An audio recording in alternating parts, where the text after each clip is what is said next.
আমাদের সেন্ট্রাল অবজারভারদের সঙ্গে কথা বলে আমরা ব্যবস্থা নিয়ে রেখেছিলাম, নইলে 13 তারিখে আপনাকে বুথে গিয়ে চোখের জল ফেলতে হতো। Suvendu praises TMC. What is cooking? Air News reports. Is the miracle happening? Is TMC's arch-foe BJP leader Suvendu Adhikari sending an olive branch to his former boss Mamata Banerjee? Is he accustomed to the fact that staying on in BJP won't do him any good? Diganta Guha analysis. His recent words of praise for TMC and also asking his supporters to take lessons from TMC have opened up Pandora's box. Watch the video to find out more. This is really surprising. This is pleasantly shocking, I guess, for some TMC supporters who still swear by Suvendu Adhikari. Adhikari, who left TMC, walked out on TMC and joined BJP after fierce enmity with TMC Supremo Mamata Banerjee, has actually praised TMC's role as an opposition party, as a main opposition party between 2001 and 2011. And he's actually, inspired his BJP loyalists to take a lesson from TMC. Now, what is this? What does this signify? This is very surprising, mainly because of the fact that since leaving TMC, Suvendu Adhikari has been, very aggressive, has upped the ante against Mamata Banerjee, especially Mamata Banerjee and TMC. And he's been involved in various controversies as well. And he's called a spade. But all of a sudden, why is this, what should I say? Does this tantamount to the fact that he's sending an olive branch to TMC? Well, I've spoken to a few people and they have said that anything is possible in politics. Politics throws strange bedfellows. And so far as politics turncoats are concerned, they are found in abundance in politics all over India, all over the world. So is Suvendu planning to join TMC again, return to TMC again? Is it a fact that Suvendu has got a hint that he may not be the CM face, despite the fact that he's locked it out like anything? He's actually worked hard and he's taken on Mamata Banerjee single-handedly. Well, as I said, anything is possible, but there is definitely no smoke without fire. And with Suvendu actually praising TMC and amid the Lok Sabha polls, it does signify a message that there's something happening. What is happening, we don't know. But if you delve deep, the possibility of Suvendu returning to TMC cannot be ruled out, mainly because of the fact that they are having several instances of senior leaders leaving TMC, joining BJP, especially Mukul Roy, who left TMC for BJP, campaigned against TMC like anything, despite the fact that he was a very important member. He was in fact number 2 in TMC. And now Suvendu Adhikari, who was once a very close confidant of Mamata Banerjee, is now praising TMC. So this definitely, stirs some inquisitiveness in us and pushes us towards actually deciphering whether there is anything coming up or not. But definitely there is no smoke without fire, as I said, and if at all Suvendu returns to TMC, don't be surprised, because in politics anything is possible. In politics there is no personal enmity, there is no permanent enmity, there is no permanent friendship. This is Diganta Guha reporting for Air News Agency Kolkata. বলো, শুভেন্দু অধিকারী টিএমসির প্রশংসা করেছে। What do you reckon? বলেছে যে opposition party হিসেবে দারুণ কাজ করেছে 2001 থেকে 2011। না, এটা অ্যাকচুয়ালি এটার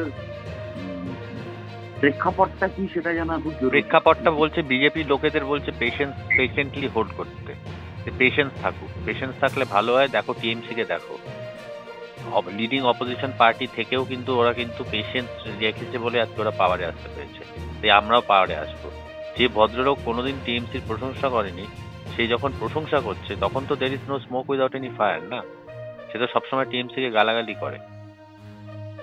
না, এটার পেছনে আরেকটা বড় রাজনৈতিক দিক থাকতে পারে, যেমন হলো এই যে রিসেন্ট চাকরি, 26,000 মানুষের চাকরি যাওয়ার আগে শুভেন্দু অধিকারী একটা স্টেটমেন্ট দিয়েছিল যে বড় বোম ফাটতে চলেছে।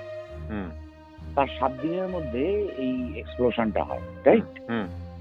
এটা তো উল্টো ভাবে হতে পারে। রাজনৈতিক অন্যান্য বিশ্লেষকরা এটাও ভাবতে পারে যে এটা আরো কোনো বড় এক্সপ্লোশন ইজ কামিং আউট।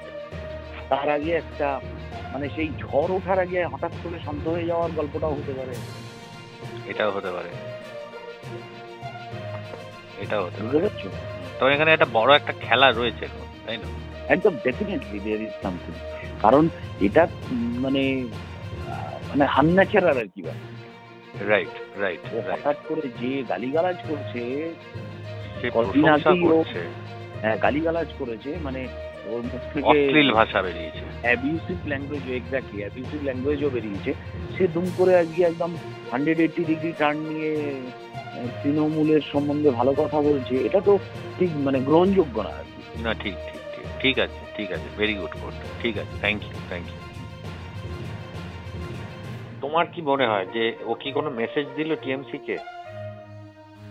যে লোকটা সবসময় গালাগাল দেয়, গালিগালাজ করে, সে লোকটা প্রশংসা করছে টিএমসির, এটার মানে কি? মানে এটাও তো হতে পারে যে বিজেপির যে কর্মকর্তারা বসে রয়েছে, যারা মানে গ্রাস লেভেলের যে লোকগুলো বসে রয়েছে, হয়তো কেউ কাজ করছে না, তাদের অনুপ্রেরণা জাগানোর জন্য হয়তো এই কথাটা বলেছে। তার জন্য টিএমসির প্রশংসা, টিএমসির প্রসঙ্গে যেহেতু এটা ওয়েস্ট বেঙ্গল, সেগুলো তো টিএমসি, আর টিএমসি যে কাজ করেনি প্রথমের দিকে তা তো না, টিএমসি গ্রামের দিকে যথেষ্ট ভালো কাজ করেছে। হ্যাঁ, সব বললে তো হয় না, কিছু তো ভালো কাজ ভালো করেছি, গ্রামের দিকে প্রথম কিছু কাজ করেছে। আচ্ছা, এটা এখন ভেঙে খাচ্ছে। আর আমার তো মনে হয় না শুভেন্দু অধিকারী টিএমসি হয়ে যাবে। মানে আমার যেটুকু ধারণা তাতে শুভেন্দু অধিকারীকে নিশ্চয় বিজেপি কোনো একটা প্রজেক্ট করবে, নাহলে একটাই লোক বিজেপির যে নাকি সারা পশ্চিমবঙ্গ ঘুরে বেড়াচ্ছে, উইদাউট ইন্টারেস্ট থেকে শুভেন্দু অধিকারী ঘুরে বেড়াবে না। আচ্ছা আচ্ছা, তো এটা নিয়ে বেশি অত না ভাবলেই চলে, তাই তো? আবার আচ্ছা ঠিক আছে, থ্যাংক ইউ। হ্যাঁ বল। শুভেন্দু অধিকারী তৃণমূলের প্রশংসা করেছে গতকাল, কি বুঝছো? সিচুয়েশনটা বুঝতে পারছো বলে? কি সিচুয়েশন বুঝতে পারছো? যে কারুর 8-এ জ্ঞান হয়, কারুর 80-তে জ্ঞান হয়। তার মানে ওর জ্ঞান হয়েছে? ডেফিনেটলি। কারণ ব্যাপারটা হচ্ছে যে শুধু হাওয়ায় বলে তো ব্যাপারগুলো চলে না, তোমাকে সংগঠনটাকে তৈরি করতে হবে। মিন করেই বলেছে কথাটা। ওই তো বলছি, সংগঠনটা তৈরি করতে হবে। শুধু লেকচার বাজি দিয়ে ইলেকশন আসার 1 মাস আগে কি 1.5 মাস আগে আমি বড় বড় কথা বলে গেলাম, তারপর হাওয়া হয়ে গেলাম, আবার বিধানসভার 1 মাস আগে এলাম, আবার হাওয়া হয়ে গেলাম। এটা হয় নাকি? এটা হয় নাকি? না, তৃণমূলের প্রশংসা করা মানে তো মানে বললে যে as leader of opposition, as the leading opposition party ওরা প্রচুর কাজ করেছে 2001 থেকে 2011। এটা তো ভূতের মুখে রামের মতন না? ভূতের মুখে রাম নাম না, নিশ্চয়ই সাইকোলজি কি বলে, নিশ্চয়ই কোন একটা জায়গা থেকে সাইকোলজিক্যাল চাপে বুঝতে পারছে যে no, the way I was thinking, things are not happening. Maybe I will not be able to go very close, because the Gujarat lobby and basically the Gujarat lobby, Delhi lobby Shoto, that North Indian lobby, he will never allow a Bengali to come up here. Absolutely, very good analysis. So we can actually surmise that there is no smoke without fire, right?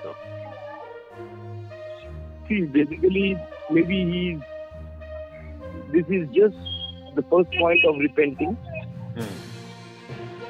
He slowly is realizing what I practically feel is maybe he's realizing that no, the way I thought I would be accepted in BJP is not happening that way. Okay, very good. Okay, thank you so much. Thank you. Sure.